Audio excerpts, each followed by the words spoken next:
monarchy and my RPG, hurrah, hurrah. Will guarantee my liberty, hurrah, hurrah.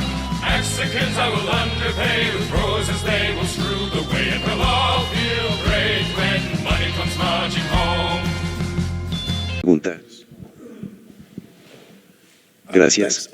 Bueno, esta pregunta va dirigida principalmente a Jeff, pero me gustaría escuchar la opinión de todos los panelistas si están dispuestos. Más o menos entiendo el argumento posterior a la persuasión.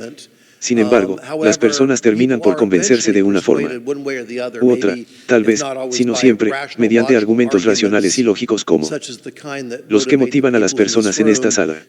Algo que les toque la fibra sensible, algo emotivo. Y me pregunto dónde. ¿Ve usted las oportunidades para difundir las ideas libertarias y el anarquismo? ¿Cuáles son los límites de la persuasión?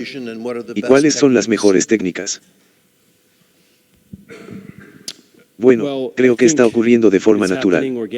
Creo que las personas con ideas afines van a necesitar algún tipo de concentración geográfica, ya sea en Europa o en América. No conozco otra forma de hacerlo. Estados Unidos no va a permanecer unido. Demasiada fuerza centrífuga, simplemente por razones mecánicas.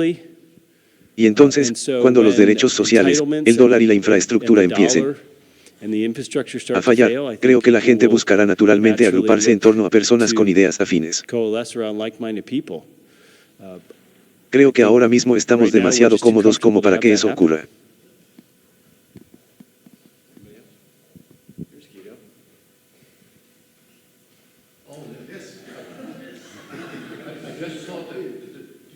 La antigua rivalidad germano-francesa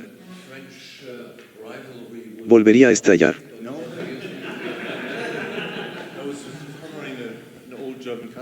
Tras esta larguísima conferencia, me puse a hablar de una antigua costumbre alemana.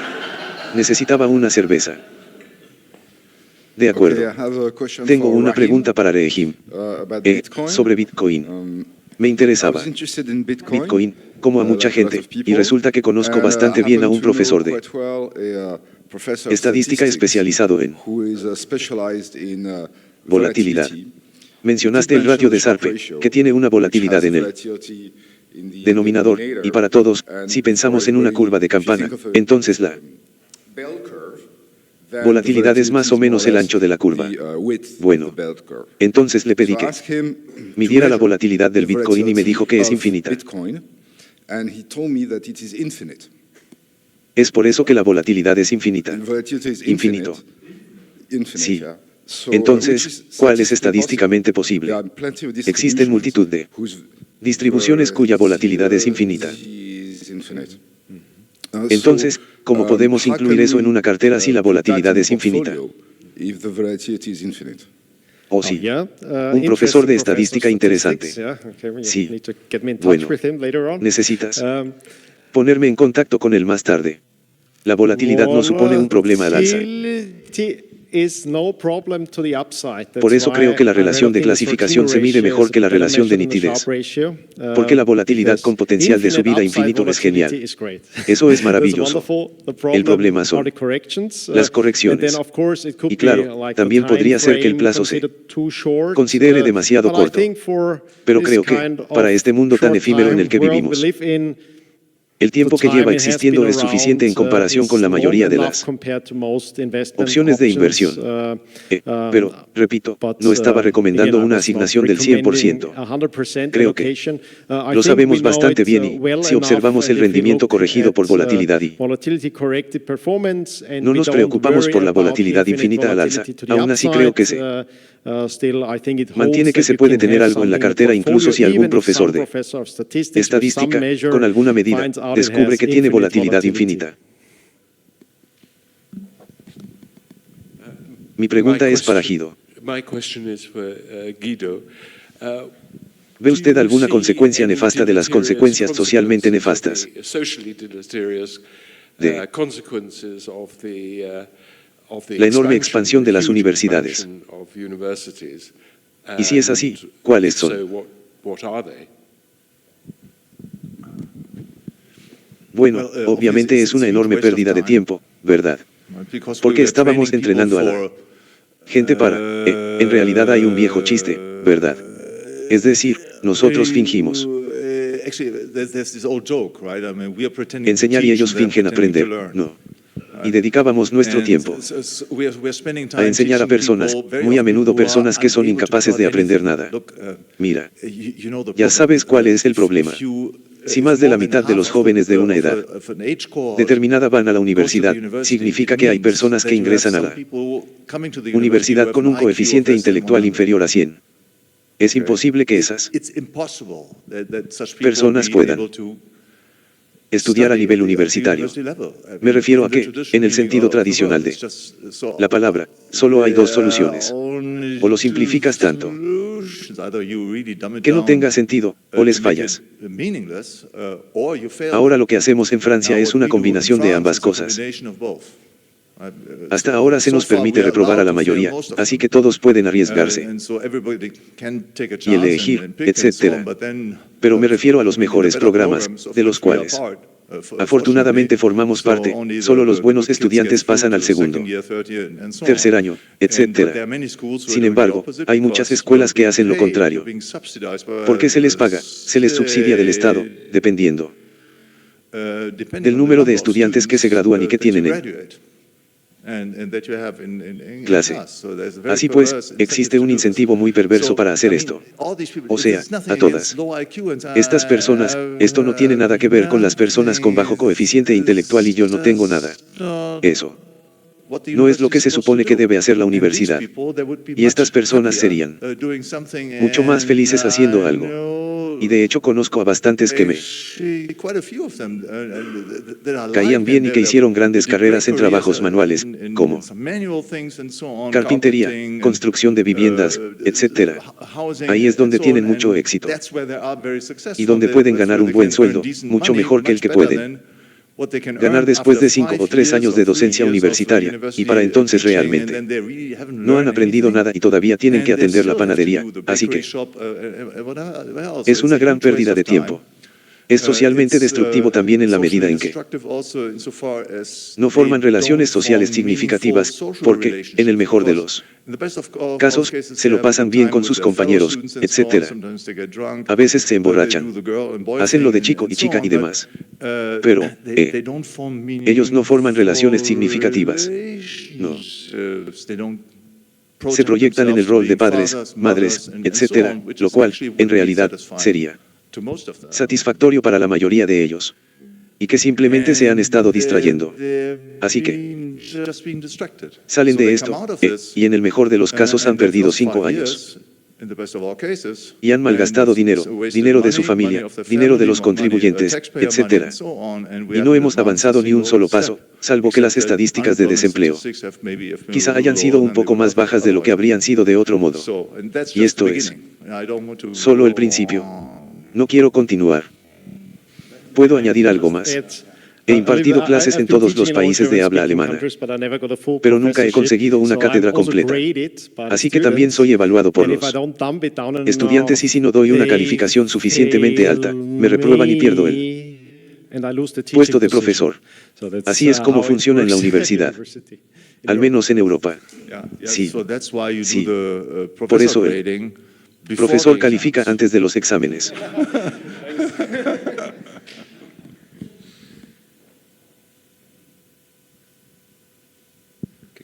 Tengo una pregunta para el profesor Hopper. Por lo que me dijo en su charla, me dio la impresión de que habría sido prudente, o incluso lógico, que Estados Unidos hubiera entrado en la Segunda Guerra Mundial luchando básicamente contra Stalin, o luchando tanto contra Hitler como contra Stalin. Y si consideramos que queremos impedir que estos regímenes maten a su propia gente, o si simplemente vemos que ambos son belicistas, o tal vez por interés propio, existe una buena explicación de por qué se aliaron con la Unión Soviética, aparte de razones prácticas. O es una idea completamente descabellada pensar que Estados Unidos podría haber atacado a ambos y acabado con ambos regímenes. Bueno, esa es básicamente la pregunta, si es completamente imposible que eso haya sucedido. No. No estoy del todo seguro de haber entendido su pregunta completa, pero muchos expertos militares de aquella época, digamos como el general Fuller, por ejemplo, un famoso historiador militar, pensaban que lo mejor que podía haber pasado era que los nazis y los rusos se enfrentaran y que Occidente se mantuviera completamente al margen de todo esto. Eso. Definitivamente habría salvado a Europa Central y Europa del Este de 40 años de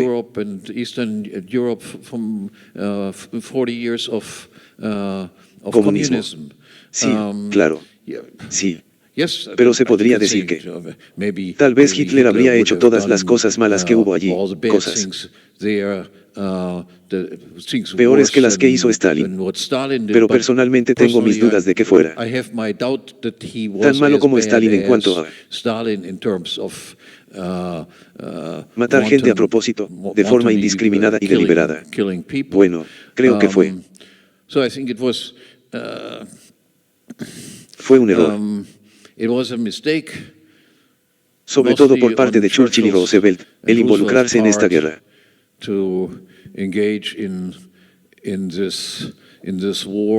Incluso el general Patton, como mencioné, opinaba que lo mejor era que los alemanes se unieran para derrotar a los rusos, aunque los alemanes ya habían perdido la guerra. Así que, lo que quede de los alemanes, deberíamos ayudar, deberíamos unir fuerzas con ellos para vencer la amenaza soviética que avanzaba desde el este hacia el oeste, cada vez más al oeste.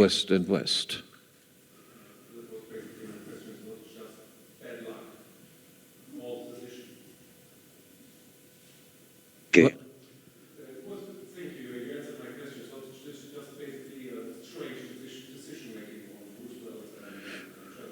Sí, es decir, no cabe duda de que algunas de estas decisiones se toman sin ninguna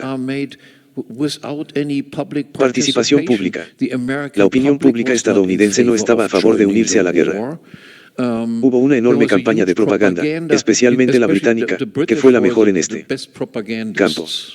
Creo que, hasta el día de hoy, siguen siendo los mejores propagandistas. Los británicos persuadieron a los estadounidenses para que les ayudaran en esta guerra contra Alemania, que Gran Bretaña básicamente ya había perdido. Hay líderes desquiciados. O sea, mira, estamos gobernados por locos. Y eso no es algo que haya ocurrido recientemente. Durante mucho tiempo, la población general no desempeñó ningún papel. Son unos pocos líderes quienes toman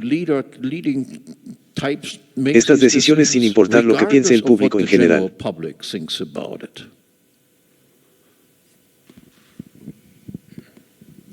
Mi pregunta va dirigida principalmente a Christopher Hansen, pero creo que cualquiera de los miembros del panel podría responder. Hace unas semanas tuve un debate con Juan Ramón Rayo, un conocido economista español que se autodenomina austríaco y que defendía la política monetaria de MLE. Así que tuve un debate sobre su política monetaria y en ese debate dijo que el Banco Central de Argentina tiene un papel importante en detener la hiperinflación porque lo está independizando del sector privado. Así que está expulsando pesos no deseados del mercado. Y cerrar este lugar provocaría que esos pesos fluyeran hacia el mercado, lo que causaría una hiperinflación. Por supuesto, me pareció ridículo. Y yo le respondí que no necesitaba Banco Central para eso, que esa política era inflacionaria porque estaba creando pesos para pagar los intereses y que eso es contrario al hecho de que quiere expulsar los pesos del mercado, lo cual es contradictorio con que imprima más pesos y expanda la oferta monetaria. Y bueno, Ryo simplemente no respondió a eso. Él se calló. Y quiero saber cómo responderías a este argumento que planteó Dio.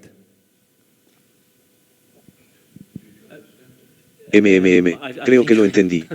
Sí. Bueno, supongo que respondería como creo que lo hiciste tú, que crear pesos para pagar los intereses de estos préstamos es en sí mismo inflacionario. Es decir, puedo entenderlo hasta cierto punto. Si eres un banquero central en Argentina, piensas que esta es una situación sin salida, porque sí. Lo que pudieras hacer, lo que tal vez incluso deberías hacer, es decir que no. Vamos a pagar esto. Entonces, por supuesto, tendrás una gran crisis bancaria, o muy probablemente la tendrás. Argentina. Una crisis bancaria de este tipo fortalecería entonces al peso, porque se eliminaría todo el problema fiduciario del dinero en Argentina, o casi todo. Pero por supuesto, esto tendría malas consecuencias o pérdida de patrimonio para las personas que invirtieron en estos bancos. Y por eso creo que esa es la razón fundamental por la que piensan que tienen que hacer esto, porque no vemos cómo podemos rescatar el sistema bancario y contener la inflación. Supongo que simplemente diría que no necesitaremos rescatar el sistema bancario. Gracias. Mi pregunta también es sobre MLE. ¿Por qué crees que MLE está rindiendo así? ¿Crees que no? Entendía la Escuela de Economía de Austin bastante bien. ¿Acaso no? ¿Entendió el principio fundamental que Thorson presentó hoy temprano? ¿O crees que hubo alguna influencia externa procedente de Estados Unidos? También está condenado a ser judío ahora. ¿Cuál crees que es la razón? Bueno, quiero decir que no lo sé. No puedo leerle la mente. Desconozco su psicología. Estoy bastante convencido de que no entiende la economía austríaca. Sí. No lo entiende, no lo demuestra de ninguna manera. Y aparte de eso, no sé. Es decir, me parece muy misterioso que promueva esta retórica austríaca, que en realidad no tiene ningún fundamento en lo que hace. Bien, tengo una pregunta para Hans Amon Happer. Usted mencionó que Nuremberg fue un juicio un tanto ilegítimo y, unos años después, un destacado autor francés llamado Maurice Barrès escribió la promesa de Nuremberg, que es Nuremberg o la tierra prometida, y explicó su tesis en su libro, que es un completo error pensar que la negación del sentimiento nacional se limitará a los perdedores de la Segunda Guerra Mundial. Incluso a nosotros, que somos franceses, y que además somos vencedores de la Segunda Guerra Mundial. También se nos negará el derecho a tener sentimientos nacionalistas. No. Podremos decir, perdón, lo estoy confundiendo un poco, pero estoy en medio de esta ciudad. Nuestros antepasados, ya sabes, nos pertenece. Entonces, ¿está usted de acuerdo con esta opinión de que la negación de las ideas nacionalistas se extiende también a los vencedores?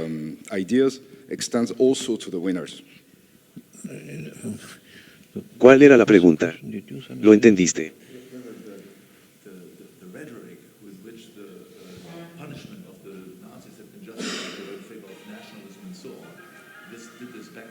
Los propios ganadores.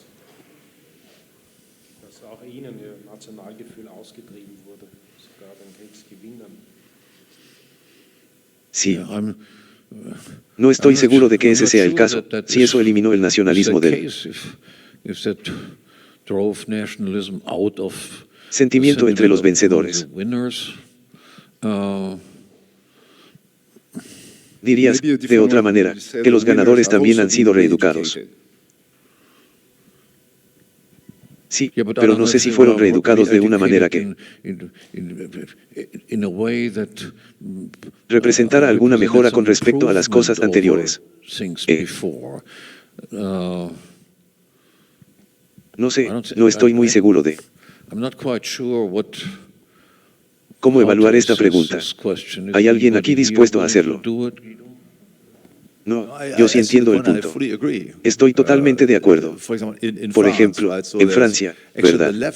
Así que, en realidad, la izquierda se aferró precisamente a estas justificaciones de castigo para los nacionalsocialistas porque atraparon al resto de la población a favor de su retórica y, por lo tanto, orientaron la evolución de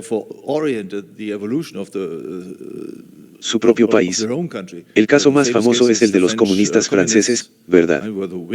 Que fueron los vencedores de la Segunda Guerra Mundial. Y luego, por supuesto, al enfatizar los crímenes de los nacionalsocialistas y las raíces que, según ellos, estaban en el nacionalismo. Y cosas similares, también podrían usar eso para justificar políticas favorables al comunismo dentro de Francia. Si el nacionalismo fue la causa de los grandes crímenes contra la humanidad, el Holocausto y la guerra contra el resto del mundo, entonces es evidente que Francia no debería seguir ninguna política que pudiera interpretarse como nacionalista. Y eso es lo que hicieron los comunistas en Francia, y hoy vemos las consecuencias, ¿verdad? Así que todo lo que queda está infectado con esto. Y de hecho, ya no quedan muchas fuerzas verdaderamente nacionalistas en Francia. Fuerzas patrióticas. Quiero decir que todavía existe, pero no del todo, y en Inglaterra creo que se ve lo mismo, aunque conozco el mecanismo concreto, pero probablemente también fue el Partido Laborista, etc.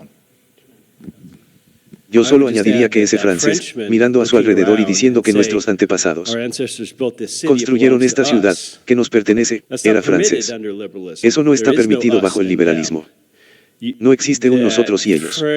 Ese francés no consintió en nacer francés. El inmigrante norteafricano no consintió en nacer allí, por lo que el norteafricano tiene tanto derecho a disfrutar de los campeonatos como él. Supuesto francés. Es decir, esto es liberalismo. No existe un nosotros y ellos, mucho menos un amigo y un enemigo, y creo que eso está arraigado en la naturaleza de la situación, y no lo acepto. Para dar seguimiento a esta pregunta, cuyas respuestas me resultan fascinantes. Desde hace un par de años me queda claro que, principalmente en el centro de este perverso entramado de ideas izquierdistas, se encuentra la noción de igualitarismo o alitarismo. Y esa es una fuerza realmente destructiva y se usa como arma arrojadiza todo el tiempo para negar a todos los demás el derecho a expresarse, para privilegiar a otros. Normalmente, a veces se les llama, ¿cómo se llama? El término mutantes resentidos o algo así, para darles privilegios sobre las personas que sí merecen tener un puesto, un trabajo, para hacer algo importante. Me preguntaba si alguien del panel tiene ideas buenas o concretas sobre cómo eliminar o erradicar esta terrible idea y reemplazarla con las ideas de que la jerarquía natural y el mérito tenían funciones que tenían en la sociedad antes, para que nuestras sociedades volvieran a funcionar sin problemas y correctamente. De nuevo no. Nadie en concreto para la pregunta, pero si tienes alguna idea o respuesta, me encantaría escucharla. Bueno, creo que de la tradición psicoanalítica austríaca no solo surgieron algunas de las peores excusas para ello, sino también la comprensión de que una de las fuerzas impulsoras del igualitarismo podría ser un instinto de muerte. Y entonces que la izquierda radical lo llama destruir. Destruir lo que te está destruyendo. Es una especie de enfoque destructivo que se gesta en una población relativamente rica y modernizada, que pierde todo contexto significativo para sí misma y, por lo tanto, para elevarse, quiere destruir. Así pues, el igualitarismo es una muerte que prospera. Es como si todos fuéramos iguales cuando todos estemos muertos. También se observa que en esta situación, como en la huella ecológica, se trata claramente de una ideología suicida. Entonces, creo que normalmente las personas que muestran un interés más profundo en el psicoanálisis, por supuesto, tienen problemas psicológicos o problemas psicológicos. Así que creo que es una explicación por si te sirve de ayuda. Sí, es arriesgado que los niños crezcan en un entorno moderno y opulento donde no existe un marco de orientación claro y pueden perderse en esa mentalidad de cualquier cosa, como mencionó Jeff, y ese tipo de mentalidad donde no se ve de dónde proviene la riqueza, de la que se puede consumir y beneficiarse, lo que abre ese tipo de impulsos destructivos.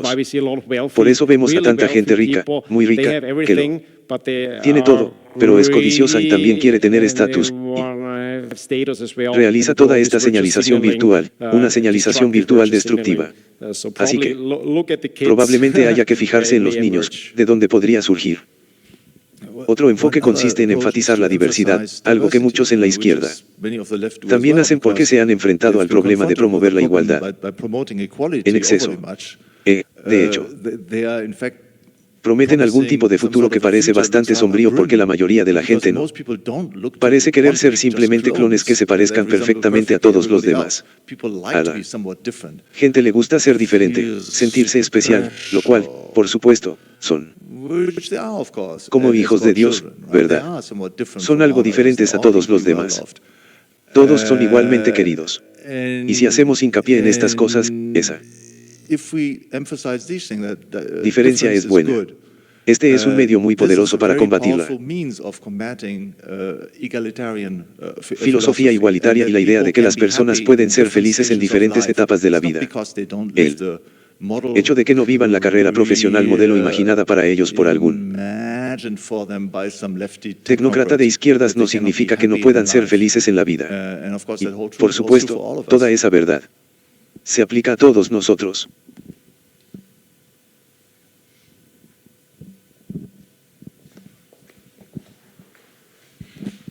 Dorsten, terminaste con una cita muy profunda de Gas sobre cómo a la gente le molesta que la verdad sea tan simple. ¿Cómo podemos, entonces, adaptar el mensaje para que la verdad sea más aceptable? Sí. Bueno, ahí hay una pregunta, Tim. ¿Cómo podemos hacer que la verdad sea más aceptable para que la gente no se moleste al recibirla? Veo.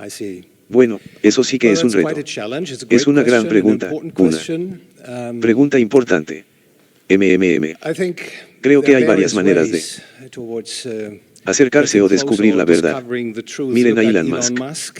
Él da un paso al frente abiertamente y se lo dice a su comunidad de Twitter de 200 millones de personas. Él busca la verdad y esa es su misión en la vida. Creo que es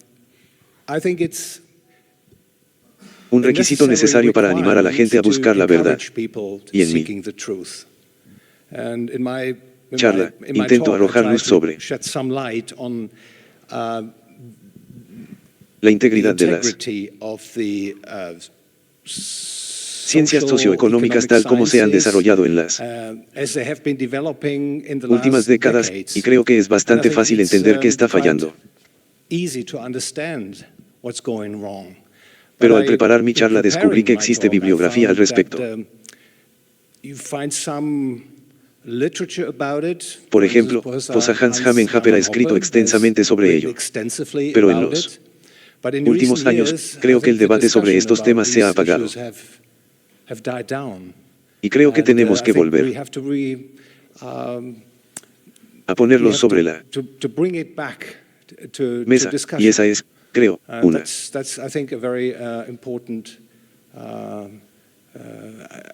Estrategia muy importante, la orientación hacia la verdad en la ciencia.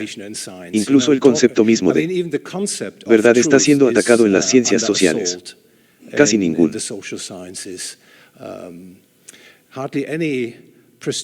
Economista prestigioso se atreve a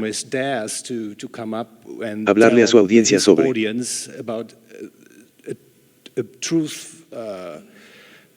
teorías verdaderas, o es este relativismo el que se ha infiltrado en el sistema. Creo que es un gran obstáculo para animar a la gente a llegar a la verdad, a hablar de ella, a difundirla. Siempre que hablen de ello, grábenlo, hagan un podcast, pónganlo a disposición de la gente. Creo que este es el camino a seguir. Como dijo Ludwig Forms, al final del día la gente se mueve por ideas y por eso, claro, tenemos una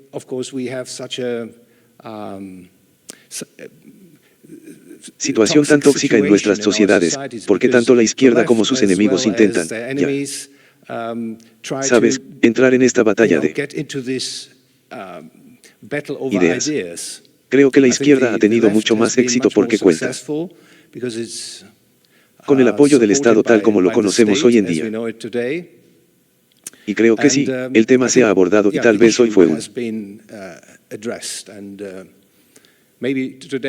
buen punto de partida para animar a la gente a que empiece a pensar y a cuestionar cada vez más el método científico en las ciencias sociales.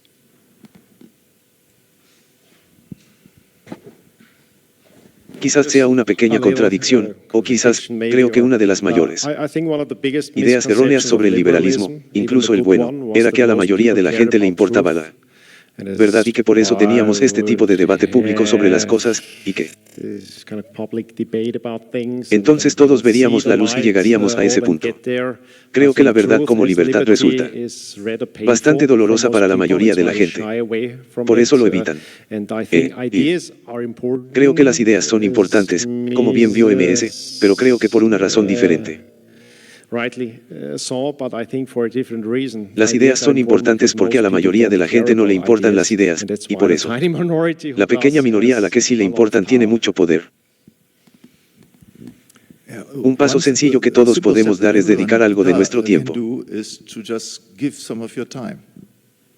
Y la búsqueda de la verdad comienza con la búsqueda de algo que no seas tú.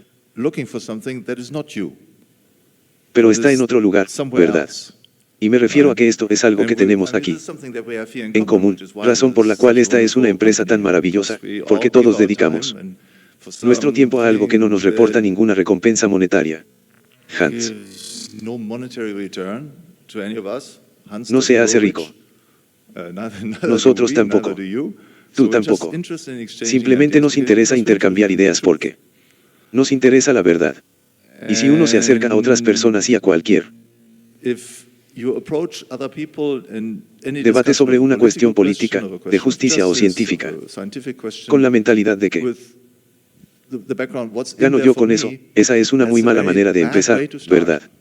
Lo más probable es que no haya nada ahí para ti. Pero debes apreciar la verdad por sí misma. Y, por supuesto, el mecanismo más poderoso que nos aleja de esto es la banca central.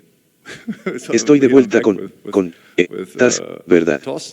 Porque la banca central nos permite encubrir los errores del pasado. Algo salió mal. Bueno, quiero decir, obtener un crédito extra, obtener 1.000 millones extra, etc. Da igual que sea correcto o incorrecto. ¿A quién le importa si tienes la imprenta?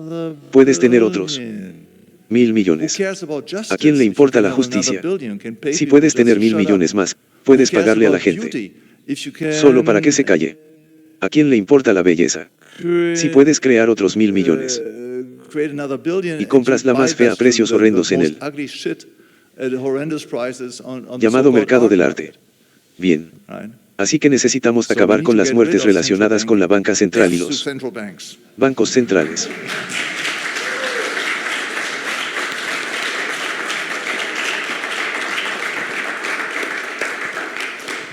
Muy bien. Creo que haremos lo que tenemos. Tenemos una más y luego daremos por terminado el asunto. Una vez más. Una vez más. Bueno, mi pregunta es para Christopher Hansen. Usted estableció una comparación entre Carlos Menem, el político conservador de los años 90, y MLE. Creo que estabas argumentando que, en cierto sentido relativo, Menem podría haber sido mejor que MLE. Y me preguntaba, ¿crees que a MLE es mejor entenderlo simplemente como otro político conservador que aplica las políticas del FMI o que podría ser incluso peor, sobre todo teniendo en cuenta que personas como Elon Musk han mostrado un gran interés en el litio que existe en Argentina y cosas por el estilo? Sí. Sí. Bueno, quiero decir, sí.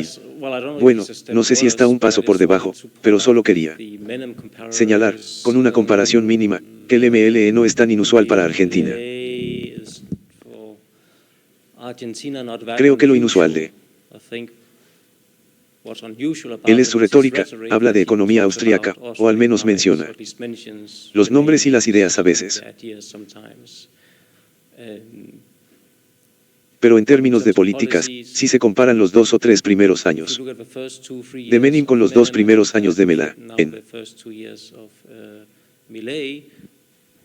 algunos aspectos Menem fue sin duda más radical, abolió la antigua moneda y tuvo una política monetaria muy restrictiva en sus primeros años. Claro que Mela no lo ha logrado. Quizá más rápido que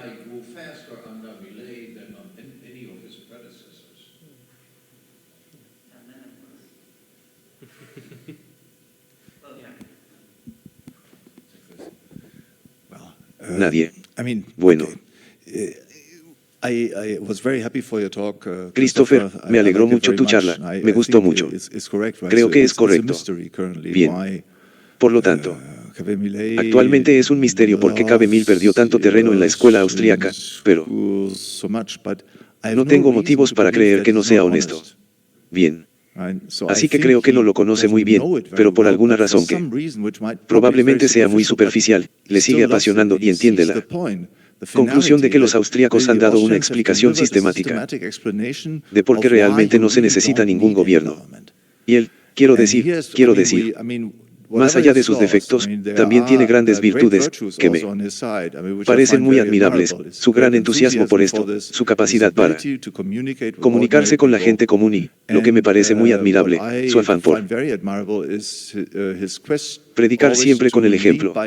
Bueno, últimamente se ha hablado de esta corrupción paralela con la implicación de su hermana, etc.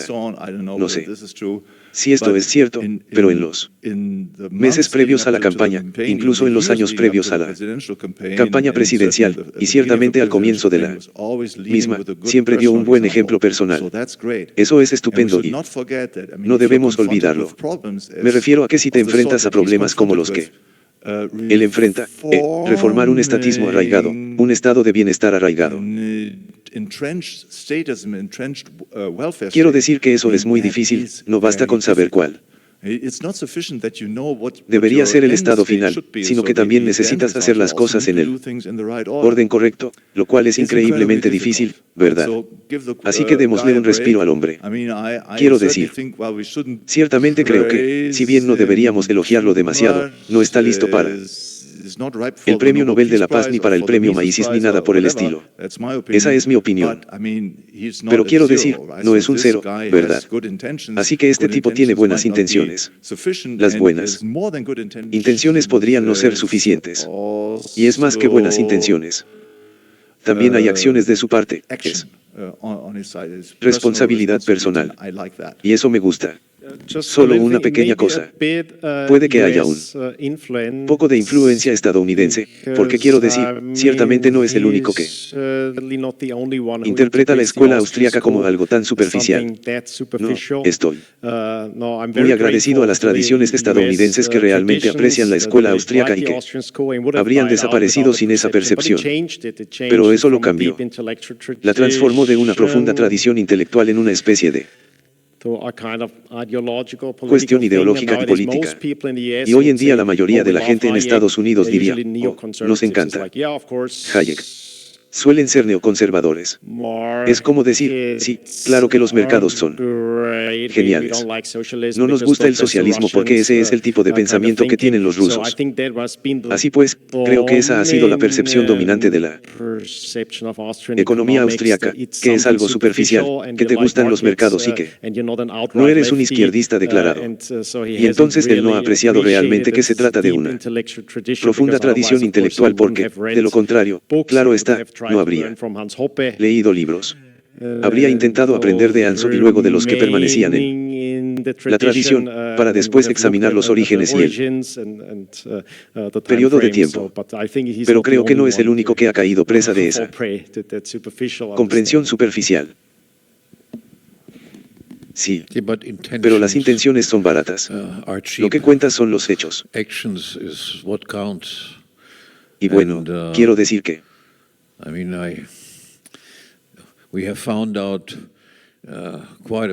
mientras tanto hemos descubierto bastantes cosas sobre ese tipo que hacen que sus intenciones parezcan bastante irrelevantes.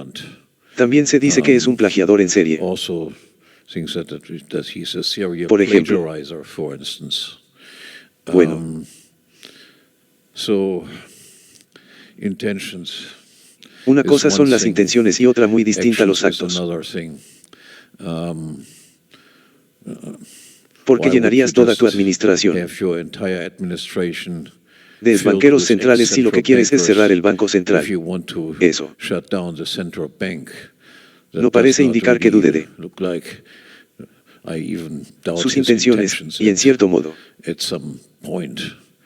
también es una persona que va por ahí insultando constantemente a los demás. No, solo a mí. O sea, esto no me importa. Me da igual lo que diga. Pero eso parece ser parte de su carácter, insultar a otras personas. Insultar a personas que eran amigos cercanos, asesores suyos, y luego castigar también a los hijos de esas personas a las que admiraba, o decía admirar, y tan pronto como lo criticó un poco, no solo insultó a aquellas personas de las que antes había dicho, él es el mejor economista argentino, sino que también despediré inmediatamente a su hija del puesto que usted ocupa en la actual administración. Eso no me indica que sea una buena persona. Tiendo a discrepar ligeramente con mi querido amigo Guidi en este punto. Bueno, está bien. Pero bueno, ya sé. Nos ha acabado el tiempo aquí. Les doy las gracias a todos, y les doy las gracias a todos los panelistas, y nos veremos en el bar. Creo que esta noche también hay karaoke, así que pueden ir practicando un poco antes y hacerlo más divertido. Gracias a todos de nuevo.